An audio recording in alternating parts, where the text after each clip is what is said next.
Hey, what's up everyone? Welcome to 90-Day Fiancé latest news. One pair created something unique in the kaleidoscope universe of 90-Day Fiancé, where love sometimes flickers with the unpredictable intensity of firelight. Something far slower, more consistent, and quite holy. David Taborowicz and Annie Sewin chose their relationship, not just fell in love. Over and over again, across seas, across struggles, across years that sought to exhaust them. Theirs never was a whirl-around romance. It was an ascent, a trip across disillusionment, reinventions, atonement, and finally happiness. The cameras tracked their joy, their bickering, their blending of dreams and cultures for years. The intimacy created in stillness, however, was something those cameras missed completely. During struggle. In the quiet, worn-out times when they hugged each other not because they had to but rather because they couldn't stand to not. And 3 months ago when Annie delivered their daughter, it felt as though the cosmos had at last exhaled. Dreams realized. An answer to a prayer. She was little. Weak. Perfect. David started crying the instant he saw her. Holding her for the first time, his hands shook as he kissed her forehead, murmured, "You're my miracle." Breathing from labor but radiant with love, Annie stretched for his hand, and in that instant they were whole. But fate tests the things we most value most. What started as tiredness was written off as typical. Sleeping is not a feature of newborns. Always one to put others first, David waved it aside. For Annie, he wanted to be robust. Regarding the baby. For the house they had erected on tenacity and hope. But behind the jokes was something deeper. Something expanding. Something unseen. David froze in the corridor one night in the silence of their house, while Annie gently sang to the infant in the nursery. His breath caught. His view contracted, and he dropped then. Annie will never forget the sound of his body striking the ground. Not within this lifetime. She let out his name in screams, crawled to his direction, made an effort to rouse him. His skin was chilly, his lips white. The infant started to wail in the background, but all Annie could hear was the sound of her heart screaming fright. The ambulance ride was like a tunnel, bright, clean, unceasing. She kept David's hand the whole time, murmuring prayers in Thai, English, in bits of hope broken. On his chest dropped her tears. He remained silent. Words came fast in the emergency room. Cardiac event. Unstable rhythm. Possible damage. And then the machinery arrived. The lines. The calm. Annie sat next him for what seemed like millennia. Their daughter slept in a nurse's supplied bassinet. Annie stayed put. Not once at all she grasped David's dead fingers with one hand and nursed her kid with one too. Every hour of every day she murmured to him. "Baby, you said you would be staying. You mentioned you would dance at her wedding. You said we would age together." David did not respond, though. Annie then stayed seated in that chair.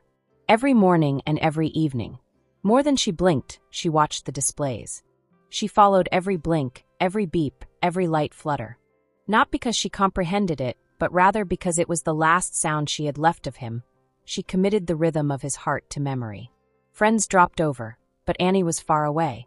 Lost between the horror of losing the guy creating her world and the love of a newborn. Her eyes turned empty. Her voice was thin. Her pale skin worn with tiredness. She was breaking but would not shatter. Annie had survived before, hence this was familiar. She had come out of poverty intact. Examination. The loneliness of beginning again in another nation.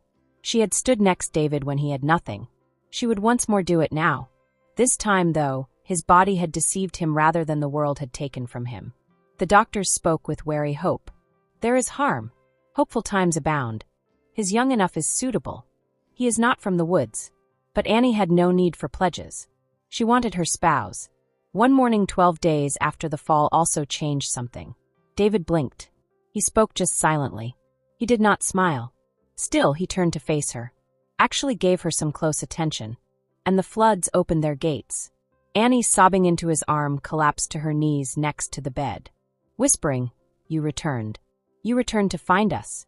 David struggled to talk. His throat was dry. He thus pressed her hand instead. It was sufficient. That instant turn became the axis around which their planet started to spin once more. Slowly. Unsteadily. But ahead. There was a war. David initially could hardly walk at all. His heart tried hard. Every breath was tired. He could not hold his daughter for very long. Try feeding her, and his hands shook. Trying to croon lullabies, his voice trembled. Once tall and vivid, the man moved like porcelain now. Annie too had to be everything at once. Wife, nurse, a mom, a military man. She kept her tears under cover, grinned when needed, set into the bathroom sink while David was resting and the baby was asleep.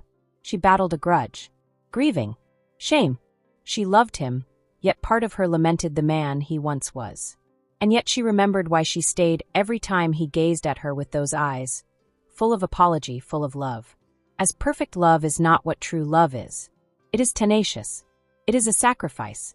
Seeing the man you love break apart and deciding to help him put himself back together. David became better day by day.